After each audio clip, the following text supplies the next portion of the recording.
Fala, guitarrista, tudo certo? Seja muito bem-vindo a mais um Palhetada Podcast. Um podcast sobre música, sobre guitarra, sobre coisas da vida e o que a gente tiver a fim de falar no dia também. Sejam todos aí muito bem-vindos, agraciados, que caso queiram mandar alguma pergunta nos podcasts anteriores, já vou frisar aqui de início manda uma pergunta para nós, alguma pergunta para o Pablo também, de repente alguma dica de convidado para a gente trazer, é importante, para nós é bem importante isso daí, e lembrando já desde o início, né, que a gente tinha conversado, vamos imitar o flow agora aqui. Nós somos patrocinados por nós mesmos. Esse podcast aqui depende 100% dos views de vocês. E caso vocês não saibam também, o Pablo toda semana dá uma aula completaça de guitarra no canal dele do YouTube também. Então, se pilhar, assistir, se tiver a fim de evoluir na guitarra mesmo, principalmente na parte de emoção através da guitarra, cara, já te inscreve no canal do Pablo aí no YouTube, ativa a sineta e bora arrebentar esse mundo da guitarra aí com os corações, né? Agora o Pablo, inclusive, não sei se nesse podcast aqui já vai ter lançado, mas se tu quer saber sobre emoção na guitarra, fique esperto porque o Pablo tá lançando uma música aí pro Vicente, né, Pablo? Como é que estão? E aí, cara, tudo certo, gurizada? Na real, imagino que pelos meus cálculos já vai ter mais de mês aí com essa música lançada quando a gente tiver com esse podcast no ar. Acho que amanhã ou hoje ainda vai pro ar. Tinha uns detalhezinhos finais de edição lá, mas, cara, tá massa. Ontem minha sogra veio aqui e chorou na minha frente aqui. Que massa. Bem legal, bem legal. E aí, Tiagão, como é que tá? Fala, Léo, tudo certo? Como é que vocês estão? E aí, pessoal, só avisar que eu não tô com corona, eu tô com um estilo aqui muito, muito inovador que eu quis trazer pra lançar direto no podcast. Ninguém nunca viu esse estilo que eu fiz. Quero só ver. É um estilo inovador. Tirei a barba ontem, então aqui com exclusividade pro Palhetada Podcast. Taranana. Ai. É um strip de rosto.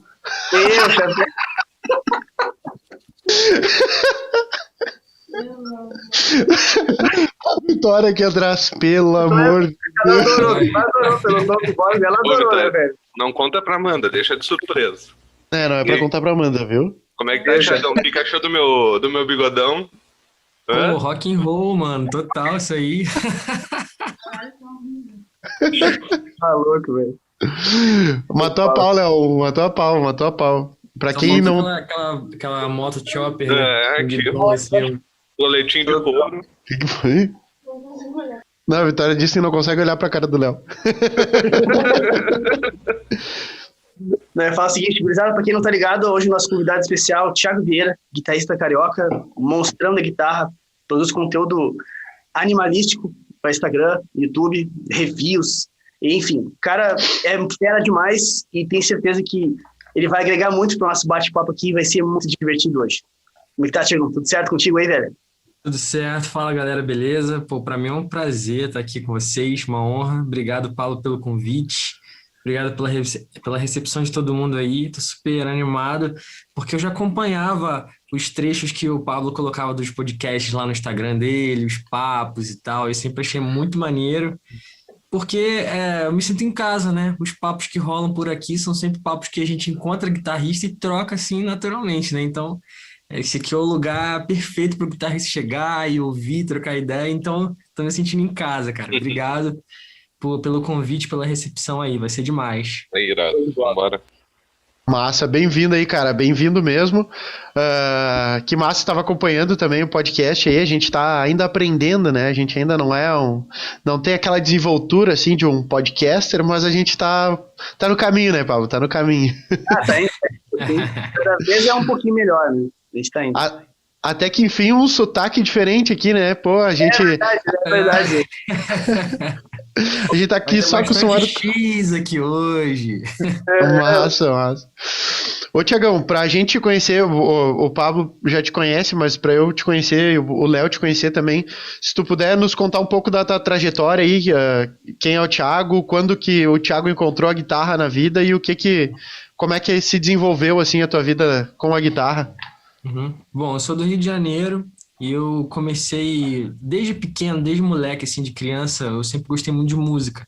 Eu tenho uma irmã que tem 5 anos à frente de mim, e quando eu era pequeno, ela vivia o dia inteiro com aqueles canais MTV, VH1 ligados na TV, então o dia inteiro era música aqui em casa. E aí o meu primeiro contato com a música, assim, na prática, foi que quando eu era muito novo, meu pai pilhou de fazer aula de bateria, ele comprou uma bateria e deixou lá no terraço de casa. E até então eu nunca tinha metido a mão, porque eu não sabia, né? Aí eu ia lá em cima, pegava a baqueta, descia e ficava batendo no sofá. Aí meus pais viram isso, me colocaram numa aula de bateria e eu aprendi assim e tal, foi bem legal, fiz uns meses de aula. Mas não tinha onde tocar, não tinha uma banda, não conhecia ninguém que fizesse um som assim, né?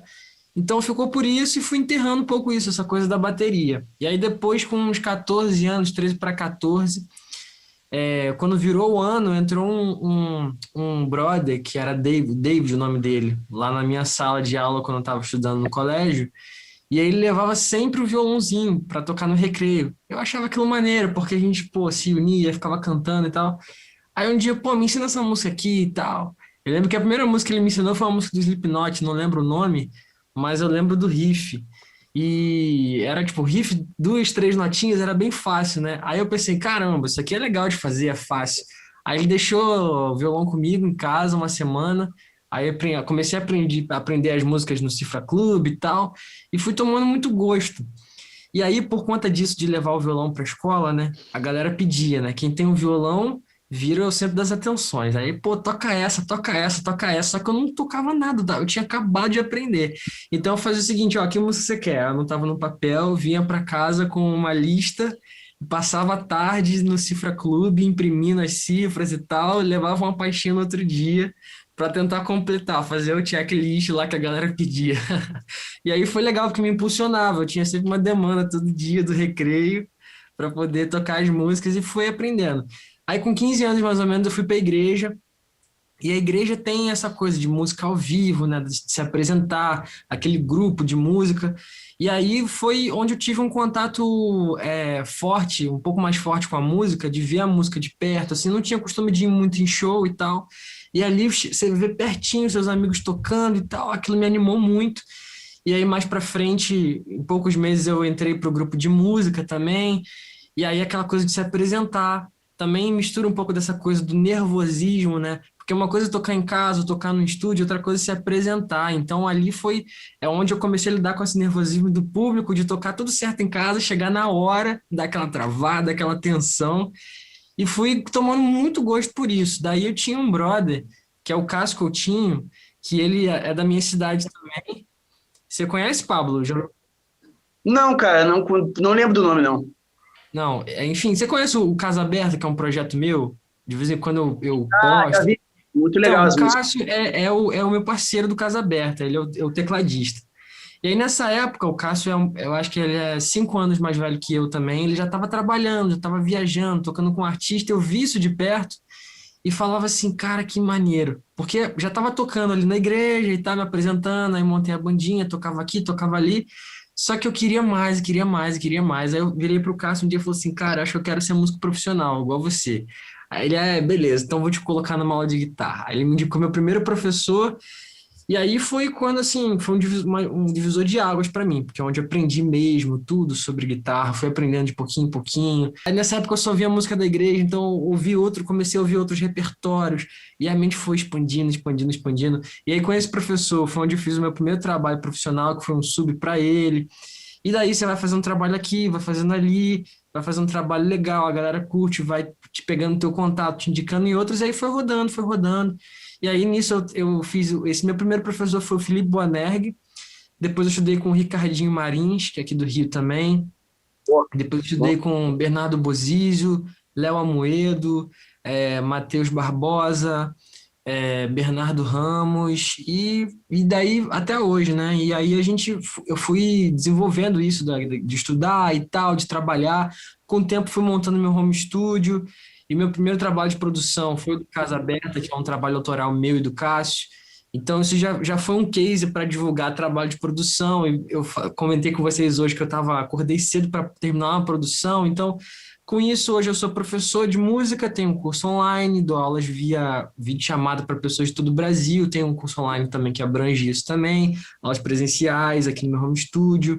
É, Sou guitarrista sideman, acompanho artistas, sou produtor musical também.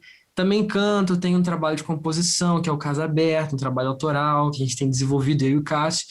Então, assim, profissionalmente, a minha carreira foi ramificando assim, para vários lugares interessantes, que são diferentes uns dos outros, mas que conversam muito bem uns com os outros, né? A coisa da minha identidade musical em todos eles e tal. Enfim, sou muito feliz, assim, com essa caminhada e pude contar com tanta gente incrível, assim, tantos amigos super generosos que me ajudaram, que me aplicaram em alguns trabalhos, sempre me deram conselhos e tal.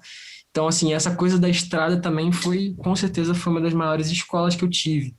Enfim, foi bem legal e tem sido muito bom até hoje, com certeza, com maior gás e maior vontade de só seguir em frente.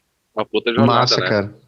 Bah, Tu gigante, né? tu vive de música hoje 100%. 100%, integralmente de música. Tá fuder, fuder. É o sonho? Muito bala, meu. Era o sonho? Ou se tornou o sonho? Sempre foi o sonho, desde essa época que eu comecei a tocar, eu apaixonado por música, né? E músico apaixonado, vocês sabem como é, né? Aquela coisa e tal, você vê. Mas aí eu pensei, como tinha um Cássio perto de mim que já vivia 100% de música, ele já estava viajando, dando aula e se preparando para casar e tal. Eu falei, cara, que legal, tem uma possibilidade então. Talvez tenha sido isso que me fez olhar para a música como uma coisa assim, que poderia ser integral para mim, 100%. E aí eu fui metendo a cara e fui vendo que dava e tal. Fui ganhando minha primeira grana. E aí, com o Ricardinho Marins, se vocês acompanham, vocês podem ver que ele é um cara muito ativo nas redes, tem patrocínio, tem endorse, toca aqui, faz masterclass, faz workshop, é um cara muito ativo, sempre foi de ensinar, sempre foi um professor. E ele foi um cara que me direcionou muito nesse sentido também, de olhar para a carreira do músico, não só como um cara que sobe no palco para fazer show, mas como um cara que pega isso e usa para dar aula, para ser um produto no mercado, né? Para ser parceiro de marcas e para ter um Instagram com vídeos, um canal do YouTube e desenvolver toda essa frente, né? Que envolve essa visibilidade que você ganha nos shows, mas toda essa estrutura por trás, né? Que faz o músico rentabilizar. Então, aos poucos eu fui entendendo isso. E fui vendo que estava dando certo e fui insistindo, investindo e graças a Deus tem me sustentado super bem até hoje. E devo muito ao Cássio e ao Ricardinho, né? Que o Cássio foi quem me mostrou a possibilidade de ser um exemplo prático, e o Ricardinho foi falando, ó, cara, faz isso, faz isso, faz isso, faz isso. Que até então eu não tinha esse feeling de postar vídeo, de desenvolver alguma coisa assim. Até então eu só tinha aquele alto senso crítico que todo guitarrista tem, né? Que é tipo, isso aqui não tá ruim, isso aqui não tá ruim, tá ruim, tá ruim, tá ruim. Sempre se avaliando, né? Achando que tudo tá ruim. Aí eu falei assim, cara, você vai ter que largar isso uma hora. É claro que isso é bom para você estudar, para você aprimorar, mas uma hora você vai ter que largar isso, vai ter que colocar, meter tua cara. E aí foi rolando, sacou? Graças a Deus. Massa. Eu tava pensando aqui, quando ele tava contando a história dele, a gente tem que começar a fazer um índice, né, meu? Da quantidade de guitarrista que fala que começou pela bateria. Pior, né? Vários? Muitos, cara, muitos começaram. Eu não sou um cara desse cara. Vários falam que começam isso. Né, tipo, pra tu entender mais ou menos o nível de conhecimento aqui, né? Eu toco guitarra, toco violão e tal, componho, mas nunca estudei. Não manjo de teoria, não manjo de técnica, não manjo de nada. Eu manjo assim, tem que sair esse som, eu vou tentando até sair, entendeu? E, tipo, o Léo, por exemplo, é um cara que sempre quis tocar, mas nunca conseguiu tocar, sabe? Ficou ali no... Sabe tocar, Léo? Eu tenho um déficit de ritmo, eu não consigo ter ritmo nos dedos, tá ligado? Só no Guitar Hero. Aí até vai. Aí, o Guitar Hero foi o meu primeiro contato assim, com esse universo da guitarra. Eu era viciado. Adorava jogar aquelas músicas do Dragon Force. E no controle, né? Nada de guitarra. No controle, Na guitarra eu achava mais difícil. Como não tinha, eu vinha no controle. A guitarra era só quando ia no shopping, que tinha aquele standzinho assim. Aí eu tentava lá, mas era muito fraco. No controle era melhor. Freebird no controle, então, nossa. Dragon Force. Tá louco. Mas, cara, hoje tu produz conteúdo pra internet também, tu produz, tem canal no YouTube, vídeos, essas coisas? Uhum. Tem um canal no YouTube. As duas plataformas que eu mais uso é o YouTube, né? E o Instagram. Só que o Instagram Sim. bem mais. Porque geralmente para o YouTube a gente faz um vídeo um pouco mais completo, com uma duração maior, né? Que geralmente, por conta da concorrência, tem que ter aquele nível de produção mínimo, assim, para você, para fazer com que seja atraente, né? Para você colocar um vídeo e ser atraente para um público que vai estar assistindo o seu vídeo, mas de vários outros guitarristas que também estão produzindo conteúdo irado, assim, numa produção muito boa. Então, assim, eu faço tudo de casa no meu home studio, eu tenho condição de fazer isso, de gravar a voz bem, de gravar a guitarra bem, tem uma iluminação aqui que dá para fazer tanto de dia quanto de noite. Então, eu fui presetando tudo para conseguir gerar conteúdo de forma mais prática. E no Instagram, eu posto a minha frequência, assim, média, é dia sim, dia não, ou às vezes 2 dias de intervalo, e deixo de fazer isso quando a rotina, assim, dos trabalhos fora das redes fica muito intensa, como por exemplo, essa semana, tô desde a semana passada sem conseguir postar, mas assim que acabar o podcast, já vou gravar um vídeo para postar hoje, no fim da tarde, alguma coisa assim, que eu já tô devendo. Mas eu tô sempre postando isso porque o motivo principal disso é porque eu consigo ter mais alunos, eu consigo ter mais visibilidade, pessoas que podem comprar o meu curso, de pessoas que podem se tornar alunos, né? Então, assim, o conteúdo sobre que tipo de conteúdo que eu faço é basicamente dois: é tocando guitarra, para que as pessoas me vejam tocando guitarra, e ensinando, né? Que é bem próximo do que talvez seja quase que o mesmo que o Pablo faz, né? Que o Pablo posta os vídeos tocando coisas lindas e ensinando essas coisas lindas que ele faz, né? E aí você atrai essas pessoas que se identificam e pessoas que podem se tornar alunos porque você está ensinando, está provando que é um bom professor, que tem didática e tudo isso. Então, é esse tipo de conteúdo que eu estou sempre colocando, tanto no Instagram quanto no YouTube. Massa, massa. E tu disse que é um guitarrista que toca com outras bandas também. Sim. Tem alguma banda conhecida que já tocou? Qual foi, assim, tipo, a experiência que tu teve, assim, bah, ó, essa daqui, ó, sabe aquela primeira experiência, assim, pô, com uma banda massa e tu agora, porque eu tenho quase certeza, né, deve ter tido aquele friozinho na barriga lá da época da igreja, quando tu tocou pra uma pessoa, e daqui a pouco quando tu vai encarar uma plateia Palcão. maior, assim, né? Um palco maior, Sim, uma é. coisa maior, assim. Então, Como é esse que. marco aconteceu para mim quando eu encarei um público muito grande, mais do que um artista mais famoso. Porque, cara, quando eu subi no palco foi lá no início e não era com um artista muito grande, era uma banda local aqui de amigos meus, mas era um show para 5.000 pessoas, então um palco grandaço, aquele mar de gente e a perninha bambeando, assim, tremendo. Mas foi muito legal, muito legal. Agora, já com um artista mais famoso, eu não tive tanto isso, porque todas as vezes que eu caí numa gig onde tinha um artista famoso que eu precisasse tocar guitarra, eu fui indicado por algum amigo, alguém que já era muito próximo meu, que tivesse me indicado para o trabalho. Então, assim, como a gente não chega já subindo no palco, geralmente a gente às vezes tem um ensaio. Na verdade, na maioria dos casos, não tem ensaio. A gente recebe o repertório e vai. Mas sempre tem aquela coisa de chegar num local antes, trocar uma ideia. Então, por conta de sempre chegar, entre aspas, já sendo muito bem-vindo, por conta da indicação e tal, sempre foi uma coisa muito tranquila.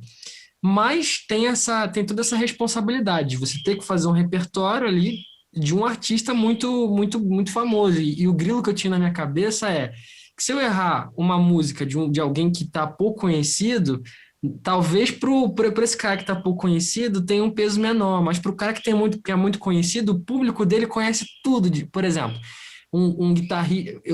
Como eu sou cristão, eu trabalho com vários artistas do meio gospel.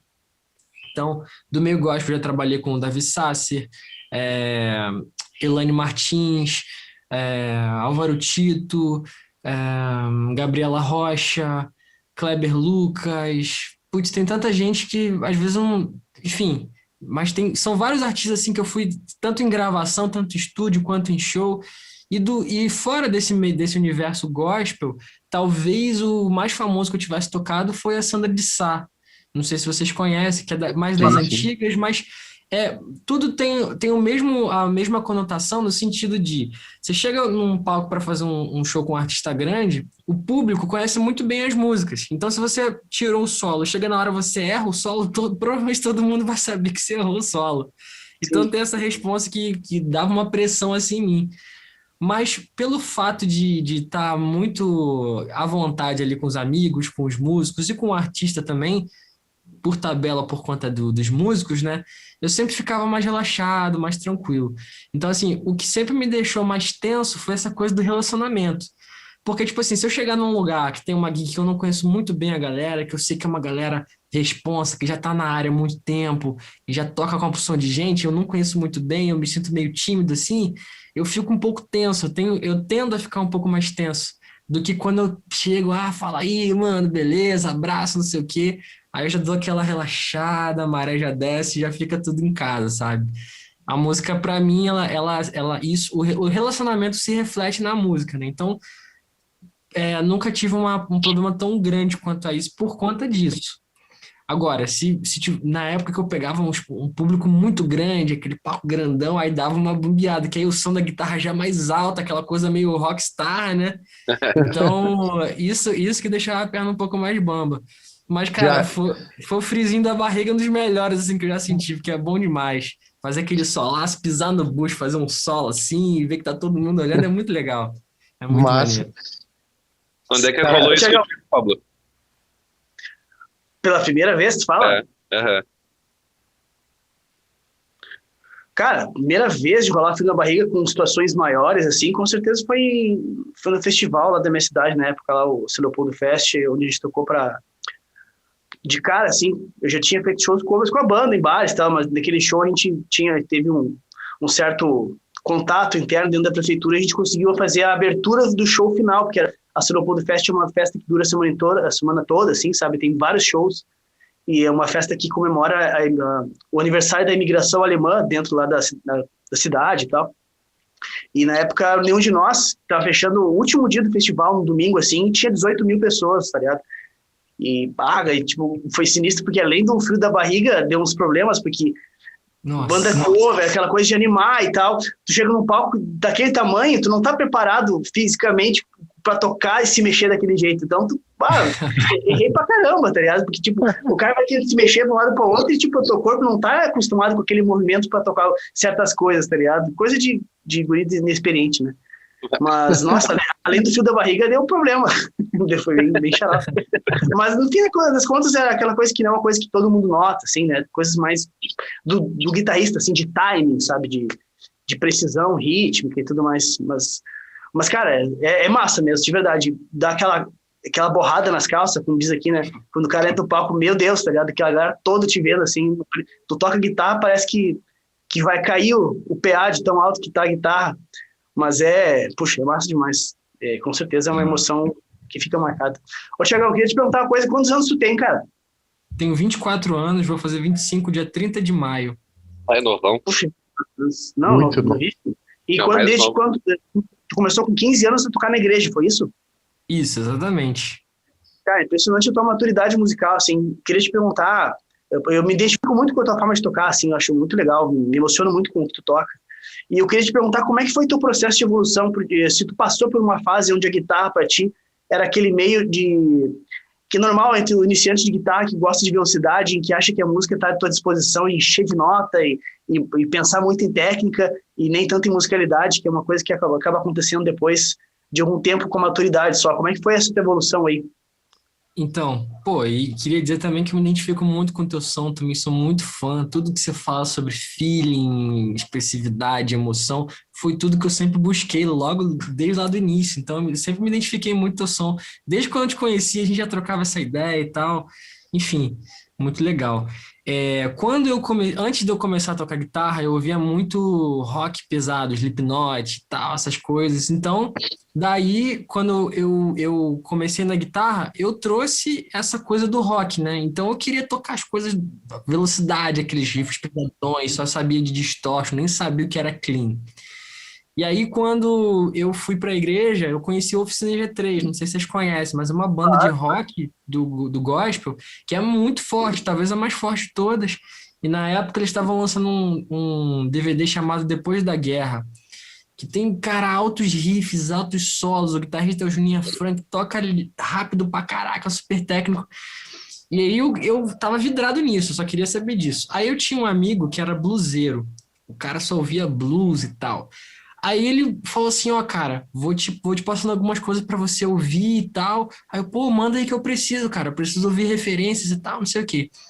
Aí ele me enviou algumas coisas e no meio do bolo lá tinha Gravity do John Mayer. E aí, cara, eu me lembro como se fosse ontem, ó, a primeira vez que eu vi Gravity, né? Porque primeiro que já era um som de extrato clean com aquela chavezinha do meio com a ponte, né? Aquele sonzinho bonito, cara, de extrato. E aí, ele tava tocando de clean, com um som aquele som gordinho, né? E assim, pra mim, eu nem sabia o que era clean direito, não tinha referência disso. Então já era um som muito bonito. Já comecei ouvindo isso, assim, a melhor referência de clean, uma das melhores. E aí ele também tava fazendo aquele double stop que ele faz, né, no Gravity.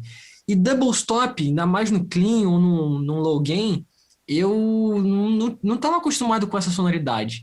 E aí, quando eu vi aquilo, eu ficava pensando assim, caraca, mano, a cabeça deu uma bugada, assim. Porque você ouve um cara de rock fazendo solo, você já imagina que o cara tá fritando e tal, você imagina ele fazendo sweep e tal. Mas quando eu vi o double stop, eu não conhecia aquele som de guitarra, aquela técnica. E aí eu ficava pensando, cara, a minha mente ficava tentando buscar de tudo que eu já conhecia, como é que era a técnica que o cara fazia. E não tinha vídeo ainda, não tinha assistido o vídeo lá do DVD dele de Los Angeles, tava só no fone. E eu ficava imaginando, cara, como é que ele tá fazendo isso? Cara, eu preciso descobrir, preciso descobrir, preciso descobrir. Só que ainda era muito novo, então não tinha, novo na guitarra, não tinha essa coisa de tirar de ouvido muito bem e tal. Aí eu me lembro que tem um canal de um cara americano que faz vários reviews de guitarra, de alguns pedais também, Greg's Guitar. Tá sempre Sim. numa sala amarelinha, que tem um amp com um ursinho com o microfone em cima do amp, testa Ele tem vários um monte de Fender. guitarra, né? Várias Isso, guitarras, isso. né? Tá ligado? Tô ligado qual é o cara. Exatamente. E aí eu tava tocando numa extrato lá, e aí no meio da parada que ele tava fazendo, e mostrava bem a mão dele assim, o braço da guitarra, ele fez o double stop, eu parei o vídeo na mesma hora, eu falei assim, é isso. Aí eu fiquei tentando tirar pelo som que ele tava fazendo, porque na minha cabeça aquilo ali era o som do John Mayer, sacou? O double stop. Aí eu comecei a associar isso. E aí, cara, o John Mayer, assim, desde o início me marcou muito, primeiro porque foi muito diferente de tudo que eu ouvia, e eu gostei muito, me identifiquei muito, sabe? Eu achei muito bonito e falei, cara, é isso aqui que eu quero fazer. Então, a partir daí, a minha referência máxima começou a ser o John Mayer, Eric Clapton, Steve Ray Vaughan, B.B. King, todos esses caras que têm essa característica, né, tocam com muitas notas, mas tocam com poucas notas e não depende de velocidade para emocionar, para te chamar a atenção.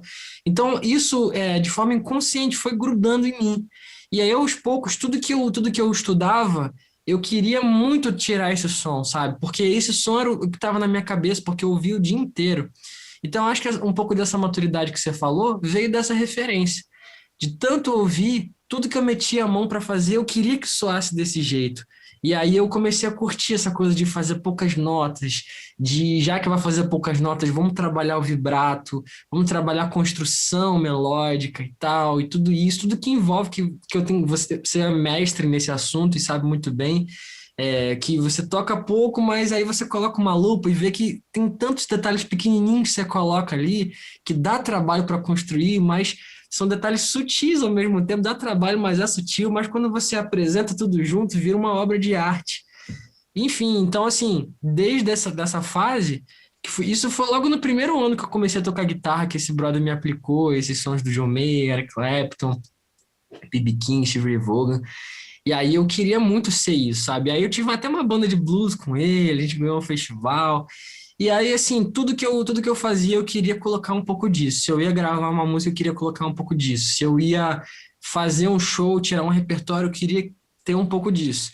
E aí, como muita coisa que eu fazia tinha uma linguagem, às vezes, um pouco diferente, eu tive esse desafio também de, tipo, como é que eu faço para desenvolver isso que eu quero ser nesse ambiente que não é necessariamente isso que eu quero ser, mas ao mesmo tempo eu como profissional, eu não posso simplesmente chutar o balde, dane-se essa referência, né? A gente como profissional, a gente precisa se comportar da maneira adequada para somar no projeto e não atrapalhar. Então, aí veio aquela preocupação com timbragem, de como é que eu faço um login bonito, como é que eu faço um boost, um segundo estágio bonito, sempre preocupado em emocionar, em chamar atenção e me emocionar, sabe?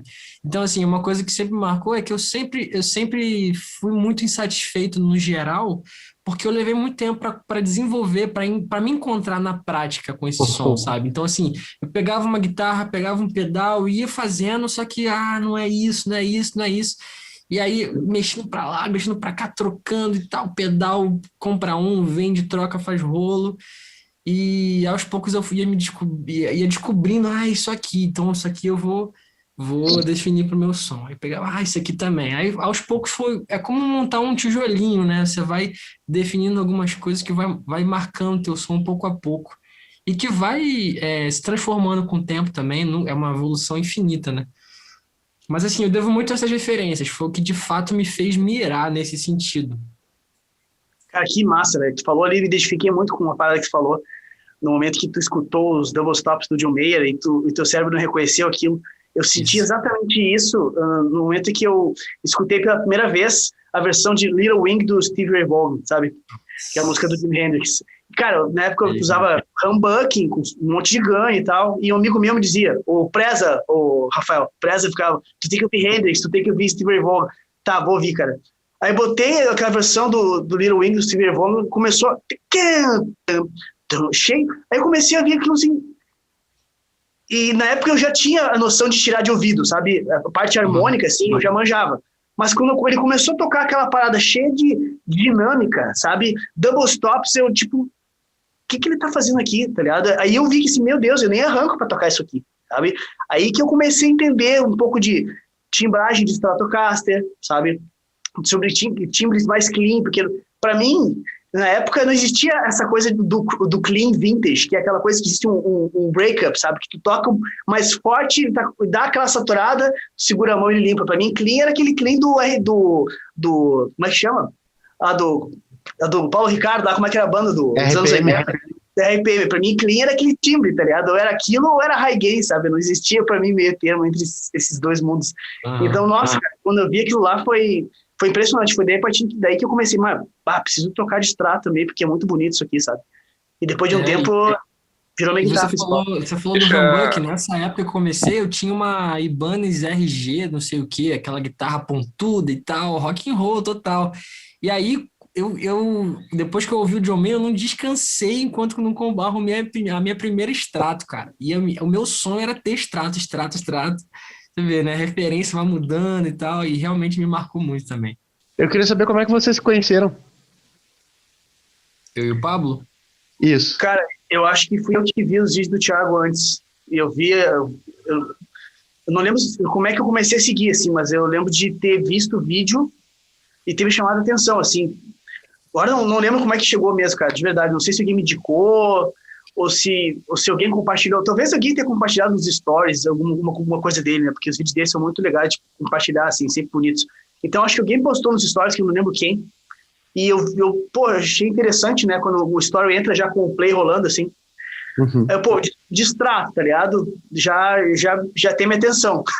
Aí, eu fui ver, assim, esse cara sabe o que tá fazendo, tá ligado? Daí eu comecei a ver os conteúdos dele e vi que tinha bastante coisa, não, vou seguir esse cara.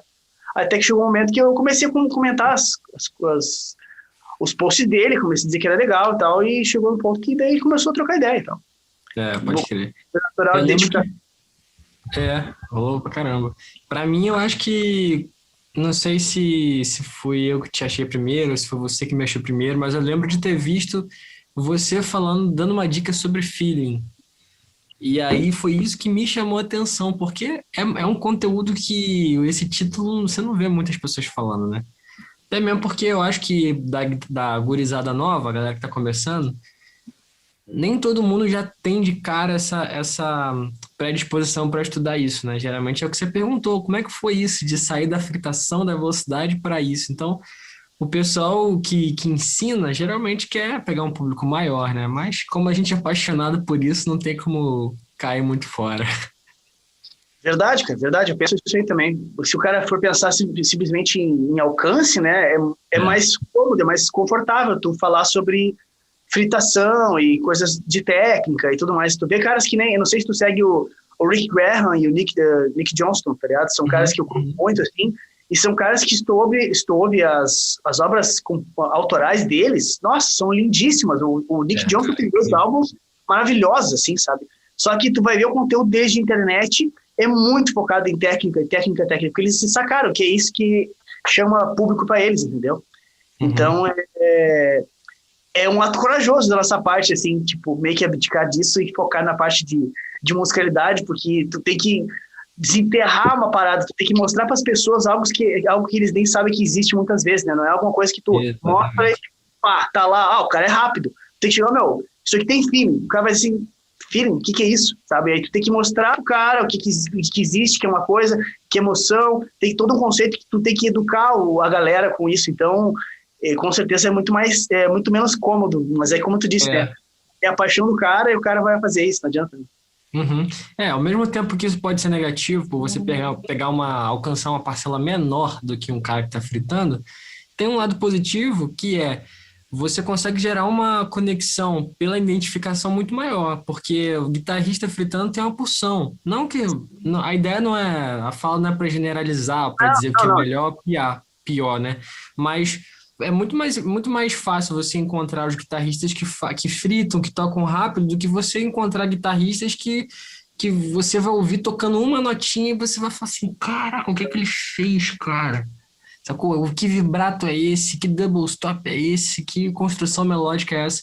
Eu, no geral, por tudo que eu pesquiso, e a gente que está no Instagram ativamente está sempre olhando, né? Então, é mais difícil, né? Eu acho que foi por isso que a gente teve isso em comum, de você viu o meu som, você falou, opa, peraí, deixa eu ver. Foi a mesma coisa que aconteceu comigo. Eu olhei, ouvi o teu som e falei assim, cara, diferente isso aqui, deixa eu ver.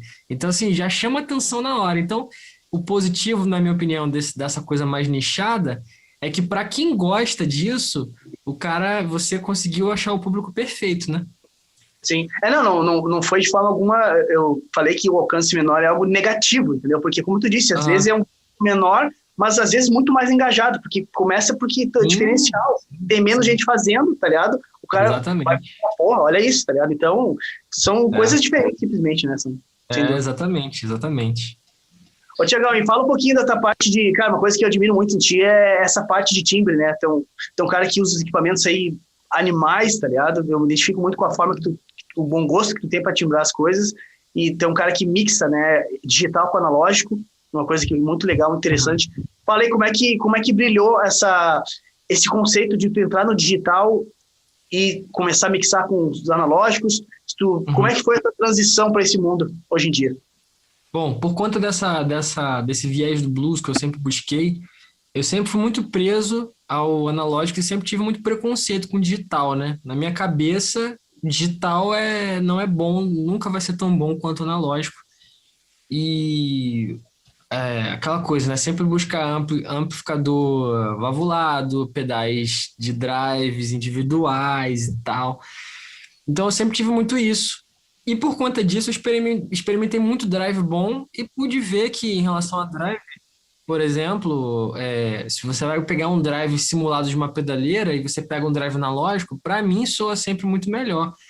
Mas a diferença é que o digital, ele quase sempre ganha num quesito muito importante, que é a praticidade, a variedade de coisas. Para você você comprar um drive legal, por exemplo, um drive que você vai ver num board de um cara americano que pode ser referência para a gente. Você vai comprar por R$800, ainda mais com esse dólar alto, R$800, 1.000, 1.200, 1.500.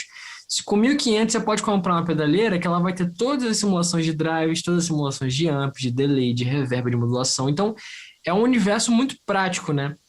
E quando foi... Então, assim, eu tive pedaleira muito antes de eu começar a fazer vídeo para o Instagram. Eu tive uma GT100, e fiquei durante um bom tempo usando a GT100. Isso tudo por influência do Ricardinho.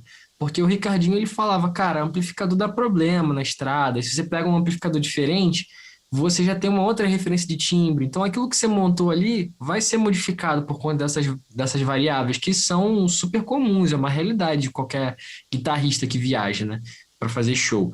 E aí, ele com a pedaleira, ele tem essa moção de amp, e ele falou, cara, hoje eu não tenho nem amplificador no palco, por mais que eu possa ter Fender, Marshall, tudo que eu quiser, hoje eu jogo direto para a linha, eu só quero um retorninho na minha frente para ouvir meu som de guitarra. E aí ele começou a falar também, cara, o técnico, ele fica muito mais feliz, no geral, nos trabalhos que eu faço, quando você manda um som pronto para ele em linha. Ele só abre no PA, só abre no retorno, não precisa microfonar amp. E quantas vezes a gente já viu aquele amplificador que o cabo, ele fica pendurado assim, passa debaixo da alça do amp e fica pendurado. Aquilo gera um resultado de microfonação completamente diferente de você botar reto. Só que para você botar reto, você tem que ter aquele pedestal específico para isso, né? Então, na maioria dos casos não tem, sempre fica penduradinho. Então, são coisas que, detalhes dessa infraestrutura de um equipamento de guitarra, que quando chega no final, você perde aqui, perde aqui, perde aqui, perde aqui, e depois você tem um som diferente, completamente diferente do que você idealizou, mesmo comprando um pedal caro, mesmo comprando a guitarra X, Y e tal. E aí, cara, de uns tempos pra cá, quando eu montei meu home studio, uma coisa que eu quis comprar foi um amp valvulado. Então, eu comprei meu primeiro amp valvulado, que foi um Deluxe Reverb, um Fender Deluxe Reverb. Eu adoro esse amp, tenho ele até hoje. Só que o Deluxe Reverb, por mais que ele tenha 25 watts, ou seja, não é um amp mega potente, é um amp muito alto para tocar em casa, para tocar no home studio, né? E ele é um amp vintage, né? Ou seja, ele é reedição de 65. Ele não tem um canal de drive e um canal clean. Então, para você drivear ele, conseguir o crunch, você tem que aumentar o volume, você esquenta a válvula, o pré dele, empurra a válvula e vem aquele drive maravilhoso. Só que para isso era no volume 4/5, mano, era ensurdecedor.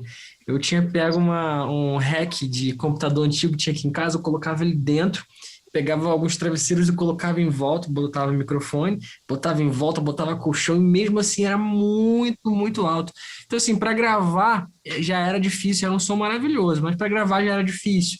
E também tinha que lidar com essa coisa do microfone, o tipo do microfone. Aí eu já estava pesquisando microfone de guitarra para comprar um mais caro, então era outro investimento para fazer, para ver se vai dar certo, se não der você vende, compra outro, tem que fazer um rolo e tal. Então, assim, são milhões de caminhos para você chegar no resultado final, que a minha estrutura de home studio não me permitia. Eu não tenho uma sala onde eu posso largar o amp lá, botando o volume no talo, do jeito que eu quiser, e tá todo isolado, não vai atrapalhar ninguém. Aqui eu ainda moro com minha mãe, né? Falei para vocês no início que eu vou casar em junho, então, tanto se fosse minha mãe ou minha esposa, mano, ninguém aguenta um som de guitarra no talo o dia inteiro para estudar e tal. E, poxa, se você quer timbrar bem, você tem que ouvir o que você tá fazendo. Se o timbre que eu gosto é alto, no volume alto do amp, como é que eu vou timbrar no baixo? Que aí eu vou ter uma outra referência, né? Então, aí beleza. Então já tinha essa questão para gravar e tal, que era um amp que sempre ficou só em casa para gravação. Aí eu comecei a fazer show com a Elaine Martins, que é uma cantora aqui do Rio, e aí ela sempre viajou muito para o interior. E por conta disso, em várias ocasiões, a estrutura de show era assim, um pouco inferior a de outros trabalhos que eu tinha feito. Ela alcança um público, uma característica do trabalho dela é que ela alcança muito público de comunidade e tal, então nem sempre você consegue uma estrutura muito boa, um amplificador maneiro. E várias das vezes não tinha palco, não tinha amplificador no palco. E aí, cara, pô, você vai trabalhar, você vai tipo, desempenhar aquilo que você estudou anos e tal, o seu timbre, você quer subir no palco e mostrar o seu melhor. Você está ali para mostrar que você chegou. E aí, por conta da estrutura de uma coisa que não depende de você, o teu som vai pro saco, né? Cara, aquilo me deixava desesperado. Você viajava por qualquer canto do Brasil, hora de avião, às vezes pegava a van, e aí para subir no palco você vontade de dar o seu melhor e não conseguia, porque o som foi para a linha. E agora, cara? Então, assim, nesse momento eu senti uma necessidade absurda de ter um simulador de amp no board. Comecei a pesquisar e vi que a HX Stomp fazia isso bem, mas eu não queria também abrir mão dos drives. Tipo assim, eu tenho delay aqui, compressor, reverb, crybaby e tal, mas eu não queria, poderia me desfazer de tudo, mas eu não queria me desfazer dos drives, que drive é uma coisa que marca muito o som do guitarrista, né, mano? Você pode ter um delay diferente, um reverb diferente, mas drive é uma coisa assim que Tipo assim, quando a gente acha aquele som de drive, mano, é difícil você pegar outro e colocar ali, né? Tem que ser realmente alguma coisa que seja muito superior. Então é uma marca muito importante, assim, em relação a timbre. E aí a HX Stomp é um multiprocessador, uma pedaleira como a Helix, por exemplo, que é a concorrente de produto dela, mais caro e tal, que é de um tamanho grande, mas ela é pequena. Então me deu essa possibilidade de fazer essa mescla, né? De ter ela ali no board, um cérebro onde eu pudesse ter simulação de amp, tudo que eu quisesse a mais, e deixar em volta os meus pedais analógicos. Então a ideia principal disso foi para ter um simulador de amp. E aí, cara, ela é muito legal, ela faz modulação, delay, reverb. Eu já usei ela em show sozinha para teste, para ver como ia se dar, e saiu muito bem. Então, assim, no fim das contas, eu fui desenvolvendo uma coisa que é o seguinte: hoje eu só quero um bom resultado, junto com praticidade, se possível, sabe? Porque às vezes o resultado que eu tinha com o Ampli poderia ser até superior a esse. Só que eu ia precisar de um microfone específico. Por exemplo, quando eu simulo um amp na HX, eu simulo com um Ribbon 121. Você deve estar ligado, aquele compridinho. Tem vários vídeos do Tim Pierce, por exemplo, fazendo review dele. Esse microfone é caríssimo. Eu nunca conseguiria tirar um som desse com um Shure 57, por exemplo. Impossível, é uma coisa completamente diferente. Então, assim, para chegar naquela sonoridade que estava na minha cabeça, eu teria que ter muitas outras coisas para chegar nesse som. E aqui eu consigo chegar, assim, exatamente no que eu quero, no fone de ouvido. Se eu quiser gravar de madrugada, eu posso ter um som de volume, de válvula no fone de ouvido, sabe? Então, assim, aí quando entrou a pandemia, veio essa febre dos shows que viraram lives. E live nem sempre você pode microfonar um amp, geralmente é em linha, tem essa coisa também, essa dificuldade, que para mim não deixou de ser uma dificuldade, para mim é tranquilo. Então, assim, tudo se tornou muito mais prático. Hoje, para chegar no show, numa gravação, eu tiro o board do pedalboard da bag, coloco uma tomadinha na tomada e tá pronto, o som tá pronto, não preciso nem fazer nada, porque já tá presetado. Aí, dependendo do falante, se o falante ele soa um pouco mais agudo, mais grave, eu faço uma alteração ali só para contornar isso e tá pronto, entendeu? E isso, por exemplo, para gravar vídeo para o Instagram, torna muito prático também, porque já fica plugado aqui na minha interface de áudio para gravar vídeo. A gente tem Você estava falando comigo outro dia sobre a plaquinha do iRig que você comprou, então você pluga a guitarra ali e já vai pronto, enfim. É uma praticidade muito grande que me favorece para gravar em casa, para ir para o estúdio gravar, para fazer show, para fazer live, para fazer vídeo para o Instagram, para o YouTube, para fazer qualquer coisa, entendeu? Então, assim, só trouxe benefício para mim. E hoje eu não me vejo sem um simulador de amp. A real é que o amp é melhor quando ele tá na melhor... Exatamente. Tipo, ele é bom quando tu consegue achar o jeito dele. O estado perfeito dele. O problema é replicar aquele estado perfeito, né? Isso. Exatamente. Depende de muita coisa. Deixa eu te perguntar, Thiago. Tu, por exemplo, tu tinha esse amp da Fender e tudo mais, que tu curtia a full, e daí tu partiu pra simulação, né? Cara, tu notou diferença do simulado pro real? Notei, cara. Assim, se você conseguir uma regulagem muito boa, alguma coisa que realmente seja satisfatório, porque tem isso também, né? Não adianta você ter uma pedaleira, você precisa saber timbrar e tal. Com a HX Stomp, por exemplo, que é o equipamento que eu tenho para fazer isso, eu levei um tempinho para me acostumar para chegar assim, opa, agora sim eu posso colocar um sorriso no rosto e tocar guitarra tranquilo. Porque no início era aquela insatisfação, cara, comprei um equipamento caro e não tô conseguindo timbrar, aquela agonia.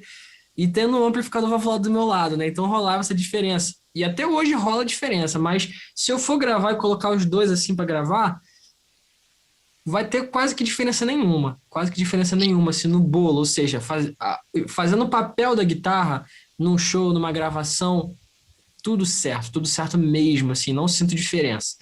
Hoje, por exemplo, se você me mostrar a diferença de um som microfonado com amp valvulado e uma boa simulação de amp, é quase impossível a gente acertar, sabe? Se for assim, isso aqui... Não, cara, é muito difícil. Porque justamente por conta do que ele falou, um amplificador bom um resultado bom de amplificador, você precisa ter uma acústica boa, um microfone bom, um posicionamento bom, a abertura da válvula boa, o volume e tal, enfim, são várias coisas. Mas a diferença que eu mais sinto é para quem tá tocando, sabe? No desempenhando o papel, a guitarra gravada numa mix de uma música, os dois passam batido assim muito tranquilo. Mas para mim que tô tocando, o amplificador sempre vai ter um que a mais que até hoje nem o Kemper, que é o mais sinistro de todos, conseguiu fazer. Eu não toquei num Kemper ainda, mas todo mundo que eu conheço e tem, eles falam, cara, é perfeito. Só que você ainda tem aquela diferençazinha no tato para quem tá tocando, sabe? É mais para deixar o guitarrista mais amarradão, com um tesão maior de fazer aquilo, do que de deixar o som mais bonito para quem tá ouvindo, para quem tá recebendo as guitarras, para quem vai mixar, enfim. Então, essa é a diferença principal. Agora, desempenha a função tão bem quanto, e, na minha opinião, de uma forma melhor, porque tem todo esse universo de praticidade, né? Para fazer com que a vida do músico seja mais fácil.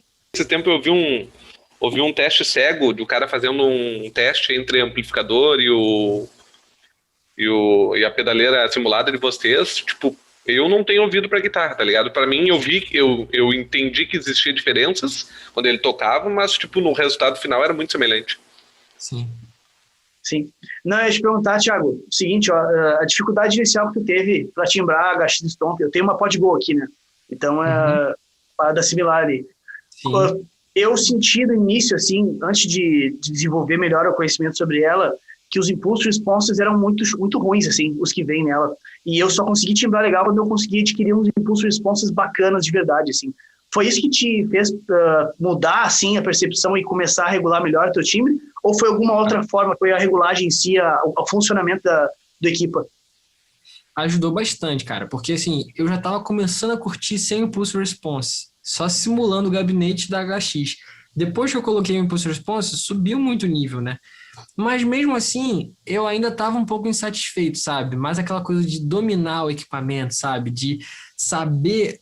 É que assim, a gente tem sempre um som na cabeça, a gente quer chegar nesse som, não importa com qual equipamento. E eu acho que esse é o sentido da parada. Não importa se você tem uma HX, uma Pod, uma Helix, um Kemper, um amplificador valvulado. Você precisa saber chegar, desenvolver, exercitar esse som que está na tua cabeça com o equipamento que você tem.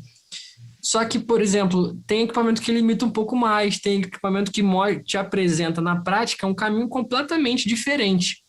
Então, assim, eu estava indo na HX pelo caminho lógico, né? Deixa eu pegar um Fender aqui e tal, e tal, e tal. E hoje eu descobri que o som que eu mais curto, assim, é aquela característica de Marshallplex, mais do que de Fender, por exemplo. Então, se hoje eu fosse comprar um amplificador valvulado novo, eu nem pegaria mais um Fender Deluxe Reverb, por exemplo. Talvez um Vibrolux, que esse eu gosto muito. Mas é mega caro, mega, mega, mega caro. Tipo, deve ser uns 15 mil reais um amplificador desse. Mas essa foi a dificuldade, porque toda a referência que eu tinha era de um amplificador cleanzão. Hoje o meu clean nem é tão clean assim. Eu gosto hoje do clean, que tem aquela sujeirinha de leve, que se você precisar que seja mega clean, você puxa um pouquinho ele no volume da guitarra e ele seca bastante, né? Então, assim, as referências para você desenvolver, exercitar esse som na cabeça prático foram amadurecendo também. Então, acho que o grande lance foi isso. Entender de fato a referência de Fender, Vox, Marshall, Matchless, sabe? Esse tipo de coisa. Que eu, com um amplificador apenas de um modelo com som específico, eu não conseguia exercitar porque eu estava limitado a um som. Então foi mais isso, sabe? Por exemplo, antes disso, na minha cabeça era Fender, Fender, Fender, Fender. Agora eu já quero um Marshallplex, sabe? Hoje a simulação que eu uso aqui é um Friedman BS100, que é uma cópia do Marshallplex da Friedman, que eu acho incrível. Enfim, acho que foi mais isso, sabe? As referências dos amplificadores e conhecendo os caminhos. Aí eu peguei o vídeo do Tim Pierce timbrando no clean e fui ver que, caraca, o som do Tim Pierce clean é sujo. Como é que funciona isso? Porque para mim clean é só cleanzão, mega cristalino. Como é que eu desenvolvo isso? Aí faz teste para cá, faz teste para lá. E aí eu pego uns guitarristas que gravam de estúdio, começam a usar como referências. E quem são referências para mim são Tim Pierce, Shawn Tubbs, John Shanks, Jerry McPherson, Dan Huff, só as guitarras assim da antiga, que tem aquele som meio vintage, aquele som clássico de guitarras, são sons que me chamam assim, saltam os olhos, sabe? E os ouvidos também. Show de bola. Muito massa. Cara, muito. Eu tava conversando no final de semana com o Pablo sobre. Agora eu comecei a entender qual a diferença que faz a pedaleira, né? Porque, cara, tipo, a gente tava conversando. Se tu pegar ali a simulação, várias vantagens, né, dessa questão digital aí. Cara, tipo, hoje tu tem a opção de testar vários amplos diferentes. Coisa que ou tu ia talvez numa loja que tivesse vários e permitisse tu testar ali na hora, né?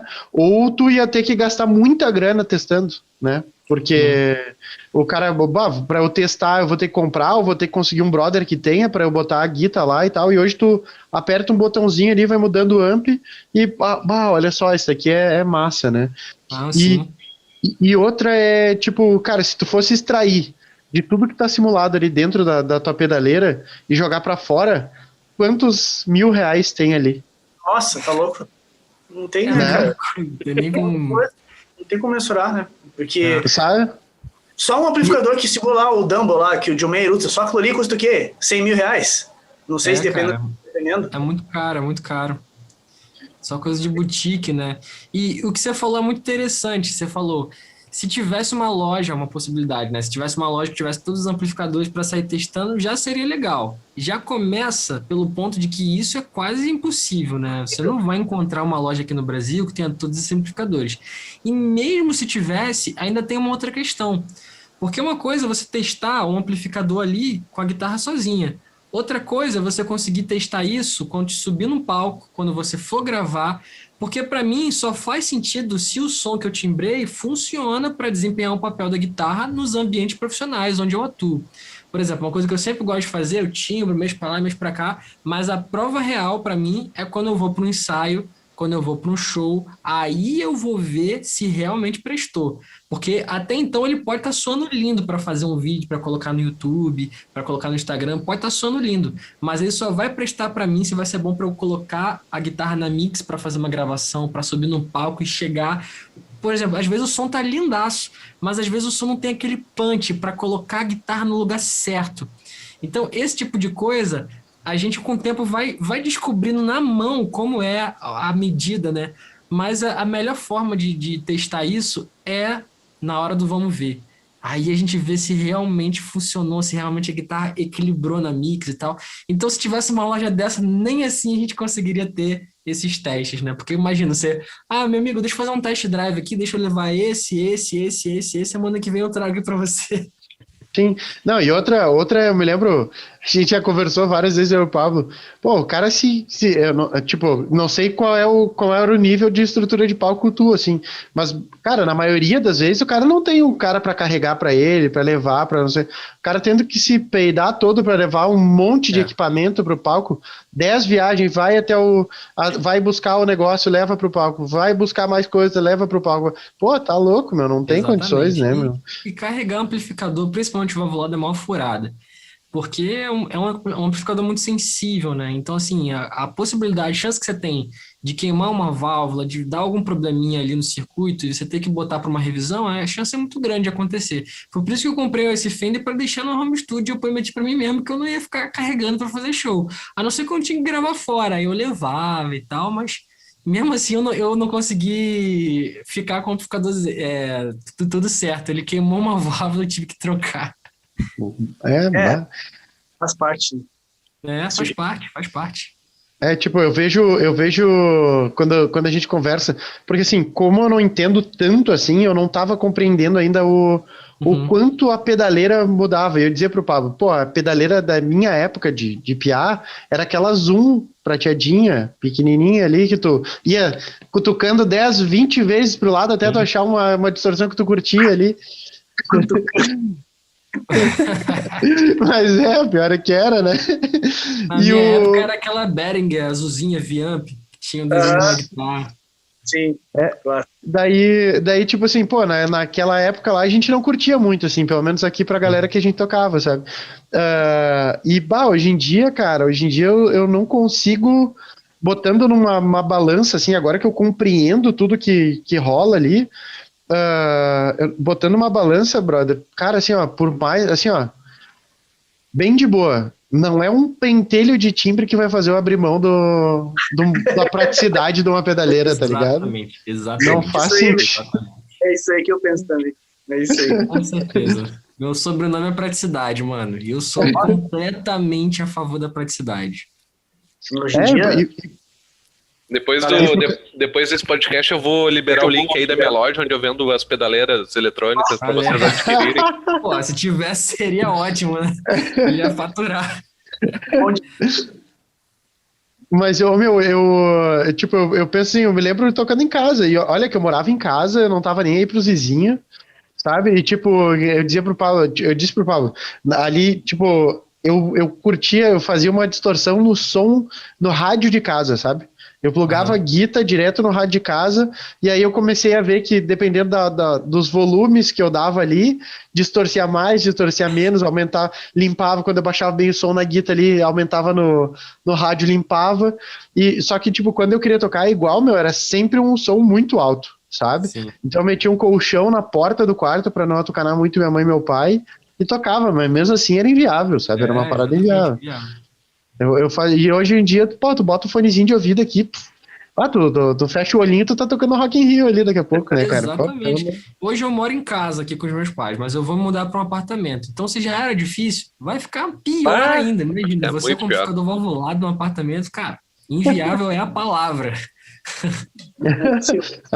Dá um tempo. Dá um tempo pra eu tocar a primeira vez, conquista primeiros vizinhos, né? Tem que perguntar o que eles gostam de ouvir. Aí eu vou lá, faço o som ali pra galera elogiar, que maneiro e tal. Aí depois eu faço meu.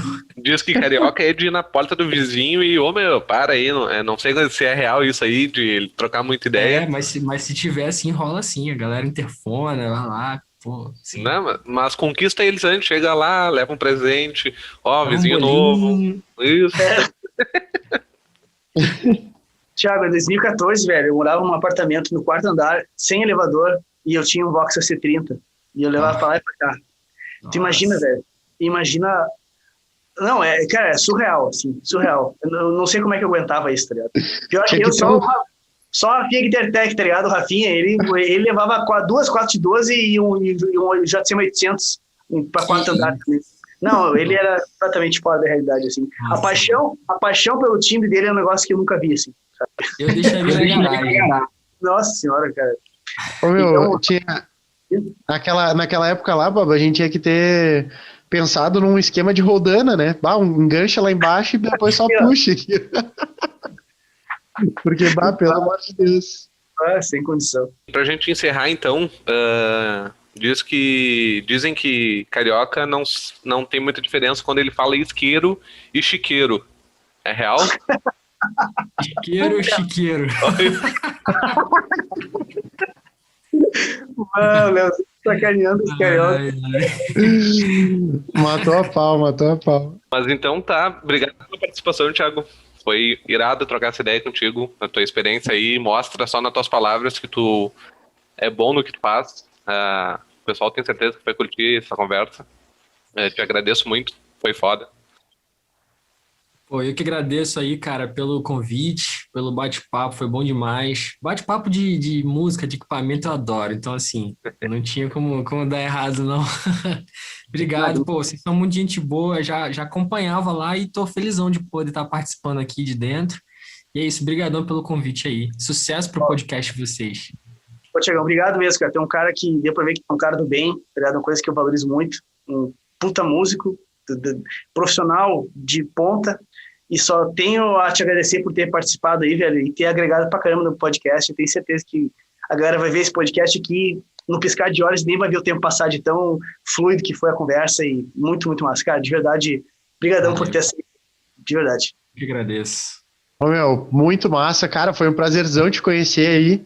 É tri essa troca, assim, da gente poder fazer um podcast com a galera de longe. Isso para mim é o que eu acho mais massa de tudo, assim, sabe? A gente poder conversar com uma galera que a gente não tem nem noção, assim. Queria agradecer pela contribuição, pelo teu tempo aí também.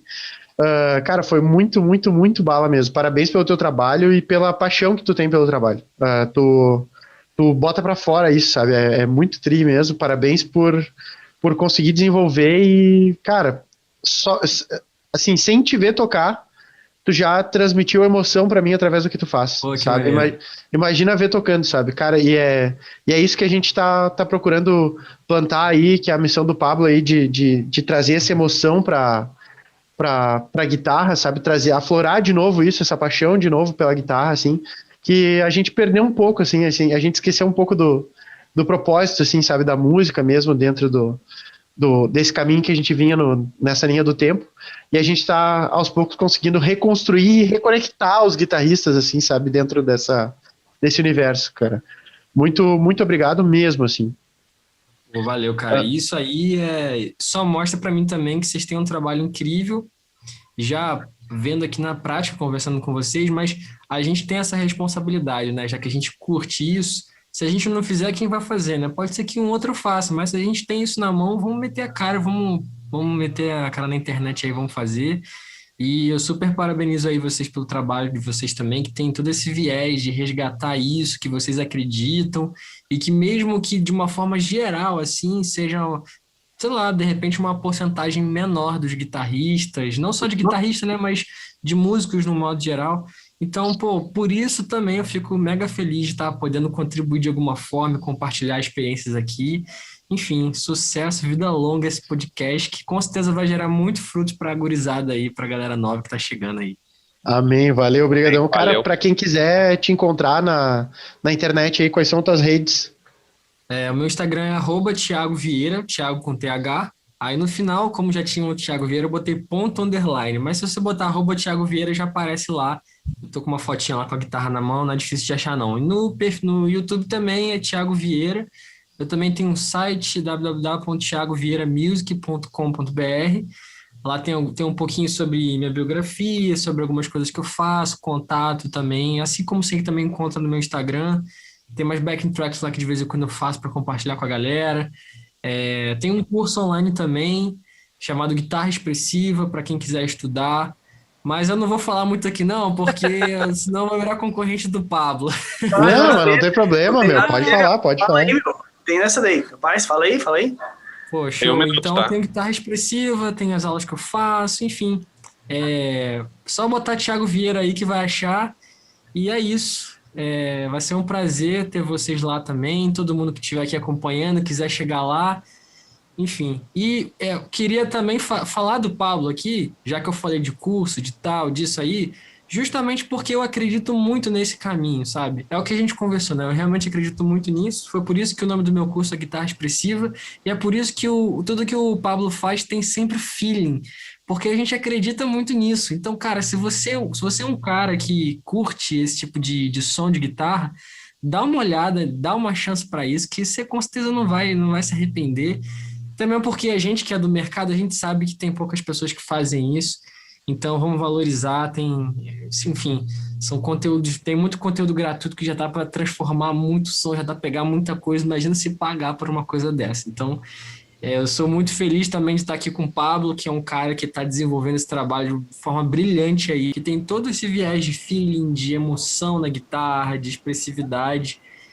Imagino que vocês já conheçam aqui, vocês que acompanham o podcast já conhecem o trabalho dele, mas quem não conhece, vale muito a pena passar lá para conferir também. E eu falo isso porque eu estou sempre vendo as dicas dele, que ele coloca lá. E tem várias coisas gratuitas que você já pode pegar, colocar em prática e, cara, já sai resolvendo uma porção de problema que os guitarristas têm nesse sentido de feeling, expressividade, enfim. Pablo Klein, eu não sei se é Klein ou se é Klein, como é que fala, Klein. certo? Klein. Pablo Klein, passa lá, dá um confere também, que vale muito a pena. Depois você vai lá e passa no meu também, que a gente tá junto direto. É isso. Massa, Então, tá, show de gurizada. bola. Lembrando massa. que toda semana a gente tem live às terças-feiras, live sobre como desenvolver feeling na guitarra. Segundas-feiras a gente tem sempre um artigo do blog onde a gente dá algumas dicas para te melhorar, ou na hora de tocar, ou para como tu preservar teu equipamento. A gente fala bem variado lá nos nossos artigos, toda semana vídeo, todos os dias, tanto no YouTube quanto no Instagram. Às quintas-feiras nosso podcast. Se tu quer receber todo dia, se tu quer ser avisado sempre quando tiver os conteúdos liberados, clica abaixo e entra no nosso grupo do Telegram, que lá a gente sempre disponibiliza todos os conteúdos, tu nunca perde nada, lá é o melhor lugar para te estar sempre ligado nos conteúdos. E de segunda a sexta, de segunda a domingo a gente está aí liberando conteúdo gratuito para vocês que querem desenvolver o feeling na guitarra, aumentar a habilidade de tocar e não ser que nem eu, que não sabe tocar há 20 anos.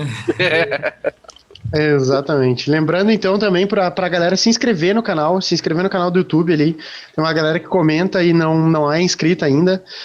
O Pablo, a gente tá aí com o Vicente, o Pablo precisa garantir a alimentação do Vicente. A gente ainda precisa conseguir monetizar o canal. Se inscreve também, vai lá no Instagram do Pablo lá, começa a seguir o Pablo lá, que, cara, todos os dias tem uma parada muito, muito top mesmo. Queria agradecer mais uma vez aí o teu tempo, Thiago. Agradecer ao Pablo aí por trazer mais um convidado massa. O Pablo também por trazer o Vicente para esse podcast aí. Se tu tá nos ouvindo, depois vai dar uma olhada lá no YouTube, no podcast, para poder conhecer o Vicente. E logo provavelmente já vai ter saído uma música em homenagem ao Vicente, muito massa mesmo. Fazendo uma antecipação posterizada, né? Porque vai ser postado depois, mas, cara, ficou muito bala mesmo. Parabéns, meu. Importante também te parabenizar pela música, que ficou muito bala, meu. Muito bala mesmo. E é isso, então. Senta a palhetada e bora emocionar.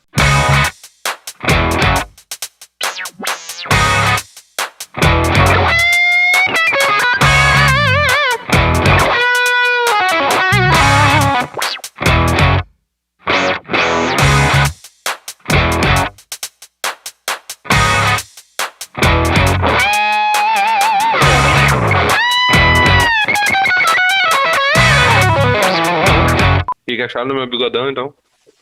Bomba, né? Cara, o teu bigode tá espetacular, meu. Ficou deixado até aqui assim, ó. Me lembrou muito o Pica-Pau, né? O Leôncio. Ó. Opa. Olha isso. Ele virou um punk. Perfeito, valeu, Leôncio. Opa! Matou a pau no bigode. Pior que eu vou ficar uns 3 episódios do Palhetada com esse bigode, né? Agora a gente vai gravar outro e amanhã mais outro. Na minha vida foram 3 dias, na vida do Palhetada 3 semanas. É verdade.